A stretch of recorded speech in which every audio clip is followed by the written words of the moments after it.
صلو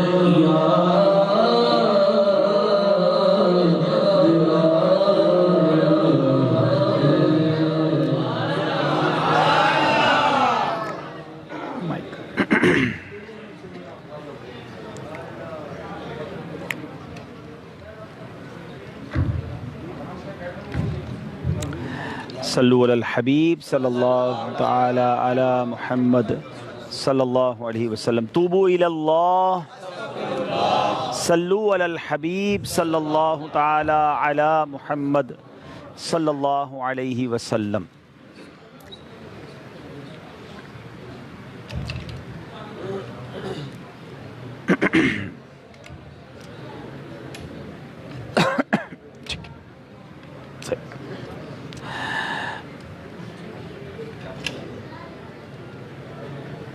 الحمدللہ رب العالمین والصلاة والسلام علی سید المرسلین اما بعد فاعوذ باللہ من الشیطان الرجیم بسم اللہ الرحمن الرحیم.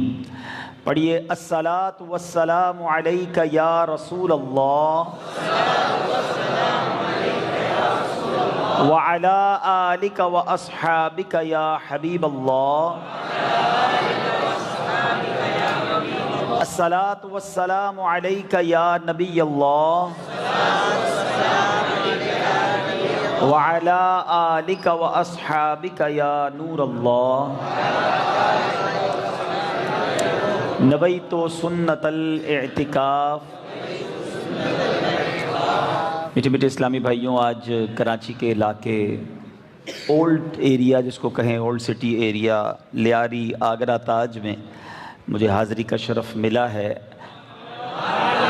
اور آج ہمارے مبلغ دعوت اسلامی سینئر مدنی چینل کے مفتش اور کڈز مدنی چینل جو بچے بہت شوق سے دیکھتے ہیں، اس کے ماشاءاللہ شرعی طور پر پورے چینل کو یہ دیکھتے ہیں، یوسف مدنی بھائی، ان کی دعوت پر ایک بڑی پروقار، بڑی جس کو آپ کہیے کہ خوشی کا سما ہے کہ ہمارے یوسف بھائی کے دونوں صاحبزادوں نے ایک ایسا سنگ میل اچیومنٹ طے کیا ہے. حافظ محمد غفران رضا نے ماشاءاللہ حفظ قرآن مکمل کیا ہے، اور ماشاءاللہ محمد فیضان رضا ان کے دوسرے صاحبزادے ہیں جنہوں نے ناظرہ قرآن پاک ختم کیا ہے. میں دل کی گہرائیوں سے ہمارے یوسف بھائی کو، ان کے خاندان والوں کو مبارکباد پیش کرتا ہوں. اور غفران کو تو میں نے بہت قریب سے دیکھا ہے.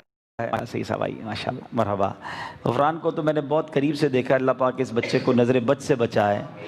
بہت ایکسٹرا آرڈنری صلاحیتیں ہیں، بڑا زبردست حافظہ ہے. اللہ کرے کہ یہ اپنے والدین کی آنکھوں کا نور بنے اور دعوت اسلامی کے زبردست مفتی اور مبلغ دعوت اسلامی بنے. گفتگو کے دوران ہمارے محسن، ہمارے مربی، ہمارے بزرگ ماشاءاللہ کے بلا سید وزیر حسین باپو بھی تشریف لے آئے ہیں. سبحان اللہ.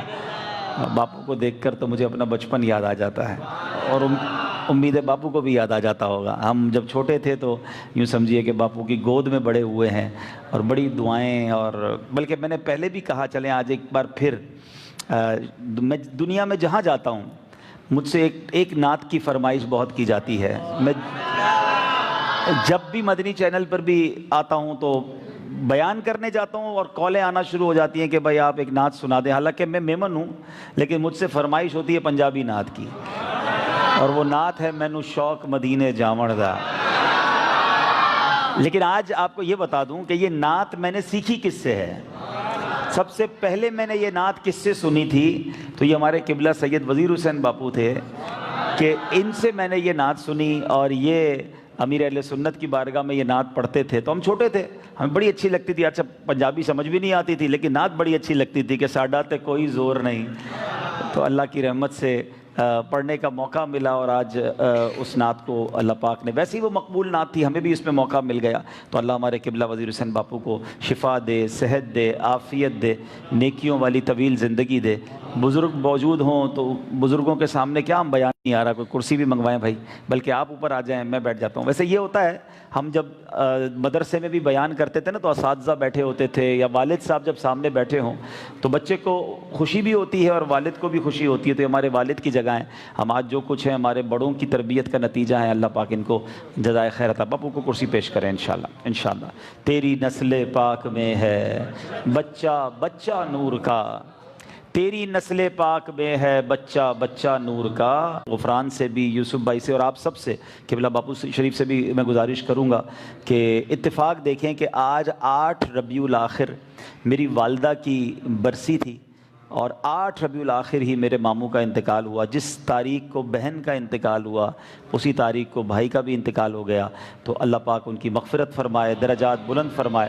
ماشاءاللہ بہت بڑا مجمع ہے۔ میں لالچ کر لیتا ہوں اپنی ماں کے لیے، اپنے ماموں جان کے لیے، اول آخر 3 بار درود پاک پڑھ لیں، 1 بار سورہ فاتحہ، 3 بار سورہ اخلاص پڑھ کے۔ سوشل میڈیا پر بھی لائیو جا رہا ہے تو جو سوشل میڈیا کے ناظرین ہیں وہ بھی برائے کرم ایصال ثواب کر دیں۔ الفاتحہ۔ الصلاۃ والسلام علیک یا رسول اللہ وعلی آلہ وصحبہ۔ بسم اللہ الرحمن الرحیم، الحمد للہ رب العالمین الرحمن الرحیم مالک یوم الدین، ایاک نعبد و ایاک نستعین، اہدنا الصراط المستقیم صراط الذین انعمت علیہم غیر المغضوب علیہم ولا الضالین۔ بسم اللہ الرحمن الرحیم، قل هو اللہ احد اللہ الصمد لم یلد ولم یولد ولم یکن له کفوا احد۔ بسم اللہ الرحمن الرحیم، قل هو اللہ احد اللہ الصمد لم یلد ولم یولد ولم یکن له کفوا احد۔ بسم اللہ الرحمن الرحیم، قل هو اللہ احد اللہ الصمد لم یلد ولم یولد ولم یکن له کفوا احد۔ الصلاۃ والسلام علیک یا نبی اللہ وعلی آلہ وصحبہ یا نور اللہ۔ الصلاۃ والسلام علیک یا نبی اللہ۔ الحمد للہ رب العالمین والصلاۃ والسلام علی سید الانبیاء والمرسلین۔ رب کریم، ہم سب نے جو تلاوت قرآن پاک کی اور ہماری زندگی میں جو ٹوٹے پھوٹے نیک اعمال ہیں نبی پاک علیہ الصلاۃ والسلام کی بارگاہ میں پیش کرتے ہیں، قبول فرما۔ اے اللہ ہم سب کے گناہوں کو معاف فرما۔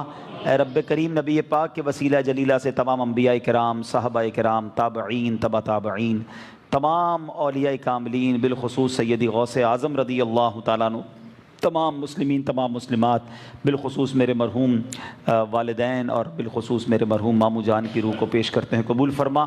ہمارے جتنے ہاتھ اٹھے ہیں مولا، ہم سب کے جو رشتہ دار دنیا سے چلے گئے، ہمارے قبلہ بڑے باپو شریف کی روح مبارکہ کو بھی پیش کرتے ہیں، قبول فرما، اور ہم سب کے رشتہ داروں کی ارواح کو پیش کرتے ہیں، قبول فرما۔ اے رب کریم، اے رب کریم، پچھلے دنوں اہل سنت والجماعت کی 2 عظیم ہستیاں ہم سے جدا ہوئیں۔ اے اللہ مفتی جمیل نعیمی صاحب اور ہمارے علامہ خادم حسین رضوی صاحب رحمۃ اللہ تعالیٰ علیہ کو بھی اس کا ثواب پیش کرتے ہیں، قبول فرما۔ ان کے درجات کو بلند فرما اور جنت الفردوس میں اعلیٰ مقام عطا فرما۔ وصلی اللہ تعالی علی خیر خلقہ محمد وآلہ وصحبہ اجمعین برحمتک یا ارحم الراحمین۔ میں نے یہ نعت کئی بار پڑھی ہے اور باپو سے کئی بار سنی ہے، آج میں چاہتا ہوں ایک شعر میں باپو کے ساتھ مل کر پڑھ لوں، تو یہ ہمارے لیے اللہ یا رسول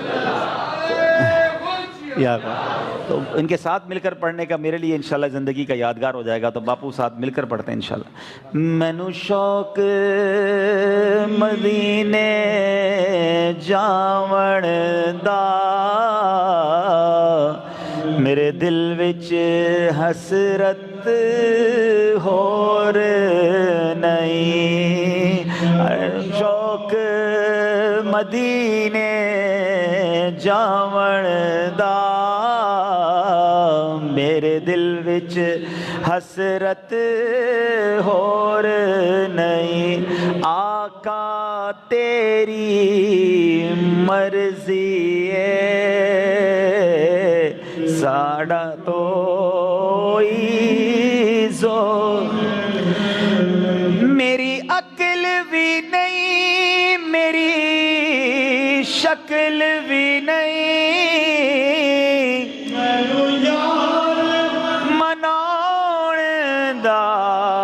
ڈھنگ بھی نہیں، سبحان اللہ، میری عقل بھی نہیں، میری شکل بھی نہیں، مینو یار مناؤن دا ڈھنگ بھی نہیں، میرا عشق بھی رومی ورگا نہیں،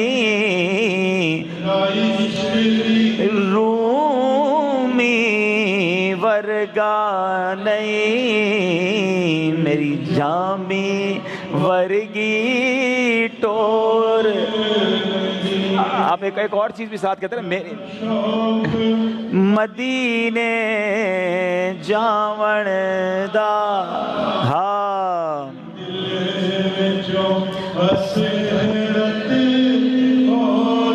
سبحان اللہ سبحان اللہ سبحان اللہ سبحان اللہ. ماشاء اللہ. اللہ پاک ہمارے باپو کو درازی عمر بالخیر عطا فرما. اب مختصر چند باتیں میں قرآن پاک کے حوالے سے. نیک اولاد ہو اور سبحان اللہ ایسی اولاد ہو جو ہمارے لیے صدقہ جاریہ کا باعث بن جائے, یہ بہت بڑی سعادت ہے. نبی پاک صلی اللہ علیہ وسلم کا فرمان ہے جس کا مضمون ہے کہ مرنے کے بعد بندے کا اعمال نامہ منقطع ہو جاتا ہے, ڈسکنیکٹ ہو جاتا ہے. ہم مر جائیں گے, اب نیکیاں نہیں کر سکیں گے. مرنے کے بعد ایک بار سبحان اللہ کہنے کا موقع بھی نہیں ملے گا. مگر فرمایا 3 باتوں کے علاوہ 3 چیزیں جاری رہتی ہیں مرنے کے بعد بھی. نمبر 1, علم بندہ چھوڑ کر جائے. حدیث پاک کا مضمون ہے جو باقی رہے لوگ اس سے نفع اٹھاتے رہیں. تو علماء کتابیں لکھ کر جاتے ہیں, طلباء چھوڑ کر جاتے ہیں, پھر پیچھے علم چلتا رہتا ہے اور ان کو قبر میں ثواب کا تحفہ ملتا ہے. دوسرا فرمایا صدقہ جاریہ. بندہ زندگی میں کوئی ایسا کام کر جائے, صدقہ جاریہ والے, مسجد بنا دی, مدرسہ بنا دیا, کنواں کھدوا دیا, درخت لگا دیا, بہت سارے ایسے کام ہیں جو جاری رہتے ہیں. تو بندہ دنیا سے چلا جائے گا, وہ نیکی چلتی رہے گی, اسے قبر میں ثواب ملتا رہے گا. مثال کے طور پر یہ جو مسجد ہے, ماشاءاللہ کیا نام ہے مسجد کا؟ گلزار انبیاء مسجد, گلزار حبیب. ارے واہ ماشاءاللہ, ہمارا ہفتہ وار اجتماع بھی گلزار حبیب میں ہوتا تھا نا. اب گلزار حبیب مسجد بنانے والے, اس پلاٹ کو خریدنے والے, ہو سکتا ہے ان میں سے کئی لوگ دنیا سے چلے گئے ہوں, لیکن انشاءاللہ صبح قیامت تک اذانیں ہوں گی, سجدے ہوں گے, نمازیں ہوں گی, ان سب کو اس کا ثواب ملتا رہے گا. اور تیسری بات نبی پاک علیہ الصلوۃ والسلام نے فرمائی وہ یہ ہے کہ جب نیک اولاد ہو اور وہ مرنے کے بعد والدین کے لیے دعائے مغفرت کرے, ایصال ثواب کرے, تو مرنے کے بعد والد کو یا اس کی والدہ کو قبر میں اس کا ثواب ملتا ہے. اب پہلی بات جو ہے علم. سبحان اللہ, ہمیں بننا چاہیے عالم دین, اللہ پاک بنا دے, اور عالم بن کر ایسی دین کی خدمت کر لیں کہ پیچھے علم چھوڑ جائیں. لیکن ایسا کرنا آسان نہیں ہے, ہر بندہ نہیں کر سکتا, اور کئیوں میں ہم میں سے تو کئی بوڑھے بھی ہو گئے, ٹھیک ہے نا. مگر باقی 2 کام کیے جا سکتے ہیں زندگی میں. اپنے مال سے ایسا بندہ خرچ کر دے کہ ہم رہیں نہ رہیں, وہ خرچ باقی رہے, وہ نیکی باقی رہے. لوگ دنیا میں گھر بنانے کی فکر کرتے ہیں, یہ جو مسجد بنانا ہے نا, یا مسجد میں حصہ ملانا ہے, یہ جنت میں گھر بنانا ہے. تو دنیا میں گھر کے ساتھ ساتھ جنت میں گھر کا سامان بھی کرنا چاہیے. اور ماشاءاللہ دعوت اسلامی ساری دنیا میں مساجد بناتی ہے, مدارس بناتی ہے, تو اس کا ساتھ دیں. اور ماشاءاللہ تیسری بات نیک اولاد. سبحان اللہ. اور پھر اولاد حافظ قرآن ہو. اللہ اکبر. حفظ قرآن کے فضائل اس قدر بیان ہوئے, احادیث کا مضمون ہے کہ جو حافظ قرآن ہوتا ہے نا, وہ حافظ قرآن جس نے قرآن کو یاد کیا, اس کے حلال کو حلال جانا, اس کے حرام کو حرام جانا, بروز قیامت وہ اپنے گھر والوں میں سے ایسے 10 لوگوں کی شفاعت کرے گا جن پر گناہوں کی وجہ سے جہنم واجب ہو چکا تھا. اتنے گناہ ہو گئے تھے کہ جہنم ہی بن گئے تھے, مگر حافظ قرآن ایسے 10 لوگوں کو گویا جہنم سے نکال کر جنت میں لے جائے گا. قیامت کے دن جنہوں نے قرآن حفظ کیا ہوگا, قرآن پڑھا ہوگا, ان کے والدین کو جنتی لباس پہنایا جائے گا, جنت کا تاج پہنایا جائے گا. وہ پوچھیں گے یا اللہ یہ عزت, یہ اکرام کس وجہ سے؟ فرمایا جائے گا تمہاری اولاد کے قرآن کو تھامنے کی وجہ سے. تو اپنے بچوں کو عالم بنائیں, اپنے بچوں کو حافظ قرآن بنائیں. اچھا, حافظ قرآن کے حوالے سے ایک مدنی پھول اور دوں, یہ غفران بیٹا کے لیے بھی ہے, یوسف بھائی کے لیے بھی, اور باقی لوگوں کے لیے بھی, کہ جب آپ کے بچے یا بچی حافظ قرآن بن جائے نا, ہمارا بہت بڑا ٹارگٹ ہوتا ہے یہ حافظ بن جائے. میرے حساب سے حافظ بنانا آسان ہے, حافظ برقرار رکھنا مشکل ہے. جیسے جیسے عمر بڑی ہوگی نا, اس کی زندگی میں اور مصروفیات بھی آئیں گی, تو اب حفظ بھلا دیتے ہیں لوگ. تو اس کا شاندار طریقہ یہ ہے کہ اب حافظ بن گئے, اب مرتے دم تک قرآن یاد رہے, اس کا انتظام کرنا ہوگا. روزانہ دہرائی بھی ہوگی, جب کاروبار نوکری پہ لگ جائیں تب بھی روز کا 1 گھنٹہ مخصوص کرنا پڑے گا جو قرآن کو دہراتا رہے. ہر رمضان میں مصلی سنائیں تاکہ یہ حفظ باقی رہے, ورنہ چلا جاتا ہے. تو اگر آپ کو بچوں کو حافظ بنانا ہے, بنانا چاہیے, لیکن اس کے بعد کا بھی نظام بنانا چاہیے. پہلے مدرسے میں پڑھاتے ہیں, حافظ بناتے ہیں, پھر اسکول میں ڈالتے ہیں, وہاں وہ جو مدنی منا ہوتا ہے بابو بن جاتا ہے, اور اس کے بعد اس کو پتہ نہیں ایسی لائن میں ڈال دیتے ہیں کہ وہ سارا قرآن بھول جاتا ہے. تو اگر آپ نے حافظ بنایا تو بہترین طریقہ یہ کہ اس کو اب عالم بنائیں, کیونکہ جب بندہ حافظ بن جاتا ہے نا, اللہ پاک اس کے دماغ کو بہت کھول دیتا ہے, اس کے سینے کو کشادہ کر دیتا ہے, علم کا نور اب اس کے اندر آنا شروع ہو جاتا ہے. تو جب وہ عالم بنتا ہے تو کہتے ہیں نا سونے پہ سہاگا, نور علی نور ہو جاتا ہے. تو اپنے بچوں کو حافظ بنائیں اور پھر عالم بنائیں. لوگ بڑے فخر سے کہتے ہیں میرا بیٹا P H D, doctor, engineer.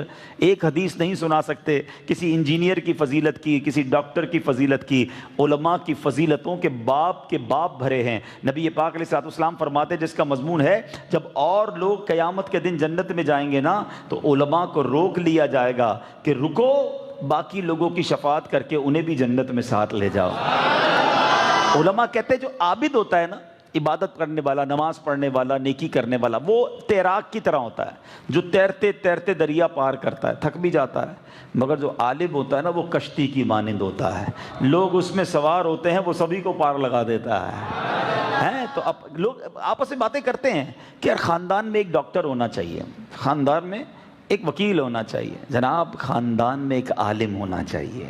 اللہ وہ دن دکھائے کہ خاندان میں ایک مفتی ہونا چاہیے, ایک حافظ قرآن ہونا چاہیے. ایسے بچے بناؤ تو انشاءاللہ یہ مرنے کے بعد آپ کے لیے صدقہ جاریہ کا باعث بنیں گے. آج بچوں پہ توجہ نہیں دیتے ماں باپ, بعد میں سر پکڑ کے روتے بھی ہیں, بچہ نشے میں چلا گیا, غلط صحبت میں چلا گیا. آپ کو چاہیے تھا کہ آپ اس کی ایسی تربیت کرتے. اچھا مدنی ماحول آپ کے سامنے دعوت اسلامی کا ہے جہاں بچوں کی تربیت کا انتظام بھی موجود ہے, بچیوں کی تربیت کا انتظام بھی ہے, والد کی تربیت کا انتظام بھی ہے, والدہ کی تربیت کا انتظام بھی ہے.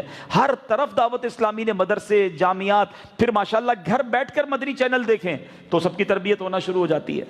تو یہ سوچ لینا آپ کہ ہمارے مرنے کے بعد ہماری اولاد اگر نیک ہوئی نا تو وہ کام آئے گی. وہ روایت سنی نا آپ نے کہ حضرت عیسیٰ علیہ الصلوۃ والسلام ایک بار ایک قبر کے پاس سے گزرے, اس قبر پر عذاب ہو رہا تھا.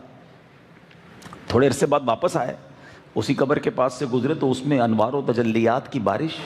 آپ نے کہا یا اللہ پہلے عذاب ہو رہا تھا, اب رحمتیں برس رہی ہیں, یہ سب کیسے ہوا؟ ارشاد باری ہوا عیسیٰ جب یہ بندہ دنیا سے گیا تھا گناہگار تھا, بڑے گناہ کیے تھے, قبر میں عذاب ہو رہا تھا, مگر اپنی بیوی کو پریگننٹ حاملہ چھوڑ کے مرا تھا. اس کے یہاں بیٹا پیدا ہوا اور یہ بیٹا جب تھوڑا سا بڑا ہوا تو مدرسے گیا, اور جب مدرسے گیا تو قاری صاحب نے کہا بیٹا پڑھو بسم اللہ الرحمن الرحیم. جب اس کے بیٹے نے زمین کے اوپر مجھے رحمان اور رحیم کے نام سے پکارا, اے عیسیٰ مجھے حیا آئی کہ اس کے باپ کو زمین کے اندر عذاب دوں, میں نے اس کے عذاب کو دور کر دیا. بیٹا اللہ کو پکارے مغفرت باپ کی ہو جاتی ہے, لیکن اگر باپ بیٹے کی ایسی تربیت کرے کہ وہ نشہ کرے, وہ بے حیائی کے کام کرے, وہ غلط کام کرے, حرام روزی اس کے لیے چھوڑ کر جائیں گے تو یہ ہماری پنشمنٹ اور پٹائی کا باعث ہوگا. اللہ کرے کہ ہماری اولاد نیک بنے. اور یہاں اب میں بچوں سے بھی بات کر لوں کہ جن کے ماں باپ چلے گئے یا ماں باپ بوڑھے ہیں, ایسے کام نہ کرنا جس سے ماں باپ کو قبر میں تکلیف ہو. اگر وہ چلے گئے نا تو ان کے لیے خوب ایصال ثواب کرو, صدقہ خیرات کرو, نمازیں پڑھو, دعائیں کرو کہ اللہ ہمارے ماں باپ کی مغفرت کر دے, ان کی قبروں کو جنت کا باغ بنا دے. قرآن کہتا ہے کیسے دعا کرنی ہے, رب ارحمہما کما ربیانی صغیرا, اے اللہ ہمارے ماں باپ پر ایسے رحمت کر جیسے بچپن میں انہوں نے ہم پر رحمت کی, ہمیں تکلیف نہیں آنے دی, اپنے دامن میں چھپا لیتے تھے. اے اللہ اب قبر میں ہمارے ماں باپ تیری رحمت کے حوالے ہیں, اب تو اپنی رحمت کی چادر میں چھپا لے. میرے مولا ان کے گناہ معاف فرما اور ان کی قبروں کو جنت کا باغ بنا دے. تو بہرحال میں ایک بار پھر مبارکباد پیش کرتا ہوں اور باقی لوگوں کو بھی یہ درس دوں گا کہ اپنے بچوں کو دعوت اسلامی کے مدرسوں میں بھیجیں, جامعات میں بھیجیں. بچے عالم بن گئے, حافظ بن گئے, قرآن پڑھنے والے بن گئے. یاد رکھنا میرے آپ کے مرنے کے بعد ہمارے بچے گوگل, فیس بک, واٹس ایپ کھول کر ایصال ثواب نہیں کر سکیں گے. قرآن آتا ہوگا تو قرآن پڑھ کر ایصال ثواب کریں گے. ایسی اولاد چھوڑ کر جائے والد, اللہ کرے کہ جب میں اور آپ مرے نا, پتہ ہے حق کیا ہے, باپ کا حق ہے اور افضل بھی ہے کہ اولاد اس کا جنازہ پڑھائے, بیٹا اس کا جنازہ پڑھائے. مگر ایسا بیٹا بھی تو ہو نا کہ وہ باپ کا جنازہ پڑھا سکے, اس کو جنازہ پڑھانا بھی آتا ہو. اللہ کرے کہ ہم ایسی اولاد چھوڑ کر مریں کہ ہماری اولاد ہمیں مطابق ہمارے بیٹے ہمیں غسل دیں، ہمارا جنازہ پڑھائیں، ہمارے لیے ایصال ثواب کریں۔ بعض ایسی بھی اولاد ہوتی ہے کہ والد کا انتقال ہوتا ہے اور بچے کہتے ہیں ہم کو تو غسل دینا نہیں آتا، ہم کو خود اپنے آپ کو غسل دینا نہیں آتا، میت کو کدھر سے دیں گے؟ نماز جنازہ تک پڑھنے نہیں آتی، والد کے جنازے پر بیٹا جنازہ پڑھنا نہیں جانتا، سوچو کدھر جا رہے ہیں۔ تو بہرحال یہ ماشاءاللہ یہ بچے ہمارے لیے آج ایک پیغام ہیں کہ یہ حافظ قرآن بن گئے، اللہ ان کو مزید آگے بڑھ کر دین کی خدمت کرنے والا بنائے، عالم باعمل بنائے۔ مگر باقی جو لوگ مجھے سن رہے ہیں وہ بھی اپنی اولاد کی اچھی تربیت کی کوشش کریں۔ اچھا تربیت کرنا آسان ہو گیا نا، یہ پیغام تو دیتے تھے ہم تربیت کرو، کدھر کریں کیسے کریں، ٹائم نہیں ہے۔ دعوت اسلامی ہے نا، دعوت اسلامی کے مدرسے ہیں، جامعات ہیں، اب وہاں داخل کرانا آپ کا کام ہے، ان کو اچھا پھر انکریج بھی کیا کرو۔ جب بیٹا نیکی کی طرف جائے اس کی شاباش دیں، اس کی حوصلہ افزائی کریں، تاکہ اس کو لگے جو میں کر رہا ہوں اب کمال کا کام کر رہا ہوں، تو انشاءاللہ اس سے بیٹا جو ہے، بچی جو ہے وہ اور آگے بڑھے گی۔ اللہ پاک ہمیں بھی ایسا کرنے کی توفیق عطا فرمائے جی انشاءاللہ۔ صلو علی الحبیب۔ الحمدللہ پیارے پیارے اسلامی بھائیوں، حضور غوث پاک رحمۃ اللہ تعالی علیہ کا 11ویں شریف کا مبارک مہینہ جاری مساری ہے، اور حضور غوث پاک رحمۃ اللہ تعالی علیہ فرماتے ہیں میرا کوئی مرید بغیر توبہ کیے نہیں مرے گا۔ فرماتے ہیں میں نے داروغہ جہنم سے پوچھا کہ کیا دوزخ میں میرا کوئی مرید بھی ہے؟ انہوں نے کہا نہیں۔ حضور غوث پاک رحمۃ اللہ تعالی علیہ فرماتے ہیں کہ میں اس وقت تک جنت کی طرف قدم نہیں بڑھاؤں گا جب تک اپنے ایک ایک مرید کو اپنے ساتھ داخل جنت نہ کروا لوں۔ الحمدللہ 15ویں صدی کی علمی و روحانی شخصیت شیخ طریقت امیر اہل سنت حضرت علامہ مولانا ابو بلال محمد الیاس عطار قادری رضوی دعوت برکاتہ العالیہ ہمیں حضور غوث پاک رحمت اللہ تعالی علیہ کے غلاموں میں شامل فرماتے ہیں۔ الحمدللہ امیر اہل سنت کے جو وکیل ہیں، رکن شورا ہیں، الحمدللہ وکیل عطار ہمارے درمیان موجود ہیں۔ میں حضور کی بارگاہ میں عرض کرتا ہوں کہ ہم سب کو شیخ طریقت امیر اہل سنت کے مریدوں میں شامل فرما دیجیے۔ جو مرید ہونا چاہیں جس طرح میں کہتا جاؤں دہراتے جائیں۔ بسم اللہ الرحمن الرحیم، الصلاۃ والسلام علیک یا رسول اللہ وعلی آلک واصحابک یا حبیب اللہ، لا الہ الا اللہ محمد الرسول اللہ صلی اللہ تعالی علیہ وسلم۔ توبہ کرتا ہوں میں اپنے تمام پچھلے گناہوں سے، اور وعدہ کرتا ہوں میں کہ آئندہ شریعت پر چلوں گا، بد مذہبوں اور برے لوگوں کی صحبت سے بچتا رہوں گا، نماز روزے کی پابندی کرتا رہوں گا، والدین کی نافرمانی، جھوٹ، غیبت، چغلی، وعدہ خلافی، گالی گلوچ، فلمیں ڈرامے، گانے باجے، بے پردگی وغیرہ وغیرہ گناہوں سے بچتا رہوں گا۔ اے اللہ میری اس توبہ کو قبول فرما اور مجھے میرے وعدے پر ثابت قدم رکھ۔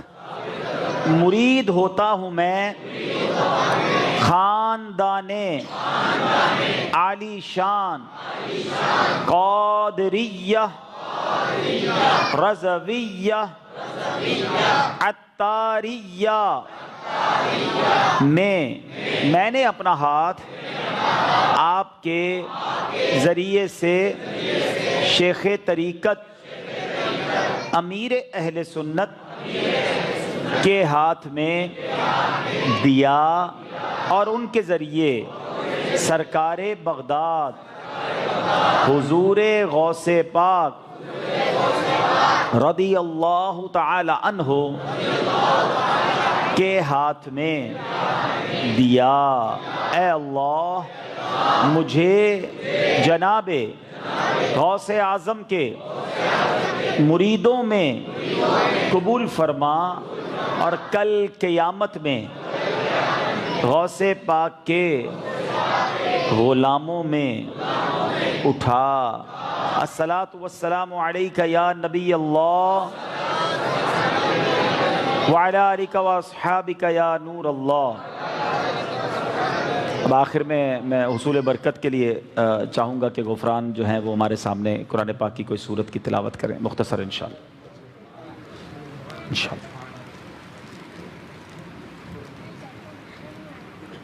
اعوذ باللہ من الشیطان الرجیم بسم اللہ